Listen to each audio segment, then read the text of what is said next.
Selamat sore. Sekarang kita bahas Champions League. Salam Just Talk sebelumnya.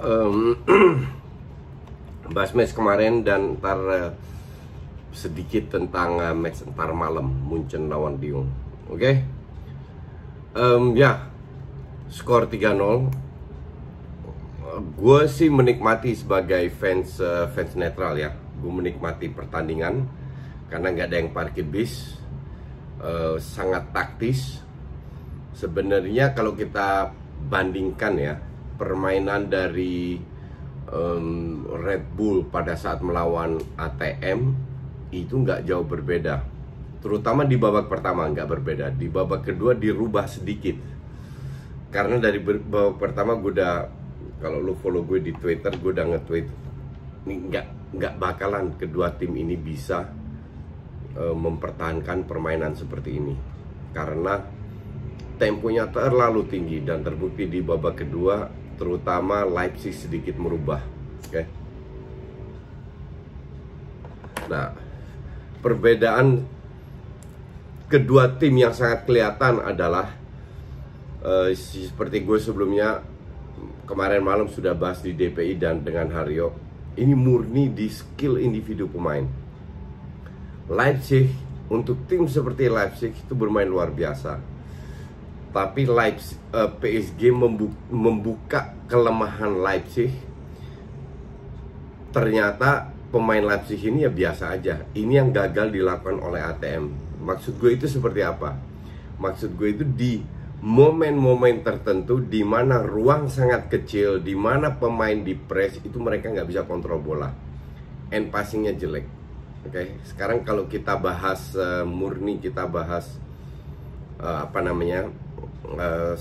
statistik sedikit ya, statistik in general. Marquinhos cetak di menit 13 itu bola mati. Harusnya kalau gue bilang, kalau lihat dari belakang gawang tuh harusnya kalau gue bilang bisa diantisipasi, walaupun itunya kuat ya, akurat crossingnya dari Neymar, tapi lu kan tahu yang headingnya bagus itu siapa. Itu harusnya dijaga dengan pemain-pemain yang headingnya juga kuat, karena pemain Leipzig pun banyak yang tinggi-tinggi. Jadi kalau gue bilang ini murni ya kembali kualitas. Golnya di Maria, salah dari kiper, salah passing. Berkali-kali gue bilang di level ini lu tidak boleh membuat secuil kesalahan, langsung diserap di Maria. Golnya Bernat, kembali lagi kesalahan si Mukiele kalau nggak salah, kepleset sehingga mereka bisa melakukan crossing dan Bernat ternyata tidak offside. Sudah dicek lagi dan pada saat disentuh sama Neymar bolanya sudah masuk. Jadi dua kesalahan individual yang membuat mereka kebobolan. Tambah lama berjalannya pertandingan itu tambah kurang koordinasi lah bisa dibilang, karena stamina sudah menurut, tambah banyak kesalahan kecil. On target PSG 9, si itu 3. Big chance, peluang besar, PSG 6 cetak 3 gol, Leipzig cuma 1. Oke. Passing lebih banyak PSG 62% kalau nggak salah. Ya, 62% atau 58 dibanding 42. Jadi ball possession lebih banyak ke PSG. Oke. Nah, kalau lu lihat dari sisi passing, ntar gue buka start. Ntar kalian bisa lihat semua kok. Kalau gue lihat dari sisi passing nih, akurasi passing PSG 90, Red Bull 84, beda tipis. Ball possession ya 58 banding 42 lah kira-kira. Nah ini yang seru nih. Di sepertiga attacking third, sepertiga lawan, itu Red Bull melakukan 166 passing, PSG hanya 113. Jadi lebih banyak passing di sepertiga lapangan lawan daripada PSG. Passing di dalam kotak penalti, lebih banyak Red Bull 29, PSG cuma 15. Chances created 10-10, meng-create peluang. Oke. Tapi big chances PSG 6, 3 gol, Red Bull 0. Jadi kesalahan. Nah, di sini ntar kalian juga bisa lihat di attacking dashboard. Kesalahan yang dilakukan mereka lawan ATM nggak berubah. Membangun serangannya bagus. Sampai final third, crossing passingnya hancur. Sementara attacking dashboardnya PSG lebih ke direct.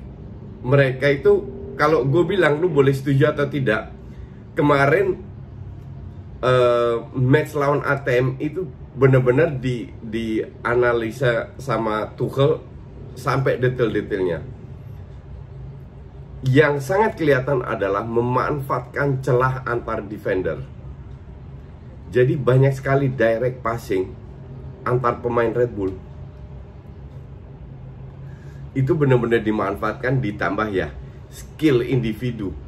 Kalau lu lihat Mbappe sama Neymar sama Di Maria main, Di Maria lawan terakhir itu kan nggak main. Kalau lu lihat mereka bermain itu kan ya udah gila aja ini tim. Kasarnya siapa yang bisa memerintahkan mereka? Pasti dengan pelanggaran demi pelanggaran. Jadi PSG kalau gue bilang sih ya sangat layak lolos, dan gue juga yakin kalian semua setuju. Cuman dari sisi strategi, Nagelsmann sudah memberikan segalanya.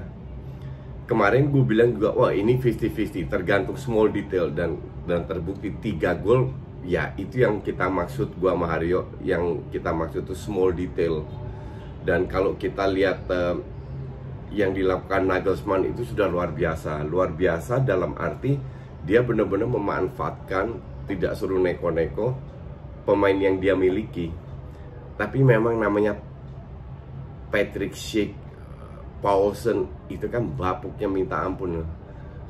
Olmo, Sabitzer, Campbell yang lawan tim biasa itu biasanya main bagus, tapi lawan PSG kelihatan mereka biasa aja. Mereka nggak punya pemain yang dengan skillful yang dimiliki oleh PSG. Nggak punya Mbappe, nggak punya Di Maria, di mana mereka bisa membuka ruang dengan skill individu, di mana mereka sering melakukan akurasi passing 90% loh. Itu luar biasa tingginya. Jadi kalau gue jadi Nagelsmann dan pemain Red Bull nggak usah malu sama sekali. Apa yang mereka itu udah luar biasa, di luar ekspektasi bisa sampai semifinal. Nah sekarang gue mau bahas sedikit preview ntar malam. Munchen lawan Lyon, Lyon lawan Juve, terakhir lawan siapa itu nggak akan berubah, lawan City nggak akan berubah permainannya. Yaitu banyak long ball, banyak direct football. Pasti mereka kalah ball possession dan mereka akan parkir bis. Oke. Sekarang tim robot ini Munchen, gue selalu pertanyakan, kalau lu udah 2-3 match bermain luar biasa bagusnya, apa iya nggak ada satu match lu bermain sedikit nggak bagus? Kalau itu terjadi, itu bisa fatal. Dan Lyon punya segala waktu, dalam arti mereka nggak harus cetak gol. Kalau perlu extra time, kalau perlu penalti. Mereka toh tetap underdog. Dan ngebet apa Bayern Munchen, gue bilang ya, lebih bagus bermain dengan Kimmich sebagai bek kanan, lebih bagus pada saat Pavard cedera. Jadi Kimmich di kanan, Thiago Goretzka di tengah, daripada Kimmich di tengah dengan Goretzka, Pavard di kanan. Kalau menurut gue, kemarin kayak lawan Barca itu timnya gila. Kenapa lebih bagus? Kimmich lebih pintar daripada Pavard memanfaatkan ruang dan timingnya, kapan dia masuk ke dalam atau enggak, sehingga seolah-olah mereka itu selalu punya satu orang lebih banyak di lini tengah, terutama untuk melakukan passing. Kalau lu lihat lawan Barcelona, average average pemain yang lari itu 9 km plus. Barcelona, Munchen 10 km plus. Jadi setiap pemain itu 1 km larinya lebih banyak dalam 90 menit daripada pemain Barca. Ibarat total 11 km lebih banyak. Kenapa? Karena ya robotnya ini pada saat mereka kehilangan langsung balik, dan itu Lyon harus melakukan itu. Lyon harus ibarat parkir bis mengandalkan counter attack. Tapi kalau seandainya Munchen membangun serangan dari belakang, nggak ada salahnya sekali-sekali ngepres. Hanya sampai kapan kan kita nggak tahu. Orang mungkin bilang ini akan menjadi walkover. Apakah Lyon dibantai atau enggak, itu tergantung. Kalau seandainya ya di babak pertama terjadi 1-0, Lyon nggak usah panik. Tunggu sampai menit 75 baru habis-habisan. Jangan ketinggalan dulu langsung habis-habisan diinjak-injak sama Munchen. Karena itu yang Munchen tunggukan, the only goal. Tapi yang jadi pertanyaan kan, kalau Lyon cetak gol duluan, entah itu lewat penalti atau apa, apakah bisa diantisipasi untuk Munchen? Memang di atas kertas gue pun setuju, akan lebih seru kalau Munchen yang lolos ketemu PSG. Akan lebih layak karena dari sisi performance Munchen sangat layak. Tapi ya, this is football. Semua bisa terjadi dalam 90 menit. Oke? See you tonight.